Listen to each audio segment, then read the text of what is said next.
گۆشتفرۆشێکی شاری هەولێرە دەڵێت لە دوای بڵاوبوونەوەی نەخۆشی تای خوێنبەر بوون کاریگەری زۆری کردوتە سەر بازاری گۆشت فرۆشتن و بە شێوەیەک فرۆشتنی گۆشت لە 130 کەمی کردووە.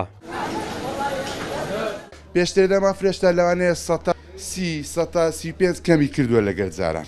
بازار تاسیر دەکاتن بەس ئەو هەژ نییە ینی بڵێ بە شوێنەچی هەتا ڕادەیە خەڵک چاوی کراتەوە وەکو جاران نییە بڵێ گۆشت دەناسی. تەندروستی هەولێریش ڕایگەیاند لە دوای گیان لە دەستدانی دوو هاوڵاتی بەهۆی نەخۆشی تای خوێنبەر بوون لە سنووری پارێزگای هەولێر لیژنەکانی چاودێریکردن تۆنتر کراونەتەوە بۆ ئەوەی ڕێگر بن لە زیاتر بڵاوبوونەوەی ئەو نەخۆشیە.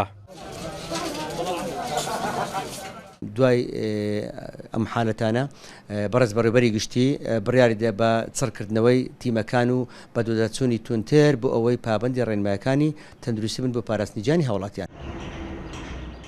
بە گوێرەی ئامارەکانی وەزارەتی تەندروستی حکوومەتی یاریمی کوردستان تاوەکو ئێستا تەنها دوو هاوڵاتی بەهۆی نەخۆشی خوێنبەربوونەوە لە شاری هەولێر گیانیان لەدەستداوە و یەکێکی دیکەش لە شاری دهۆک تۆمار کراوە و دواتر چارەسەری پێویستی بۆ کراوە.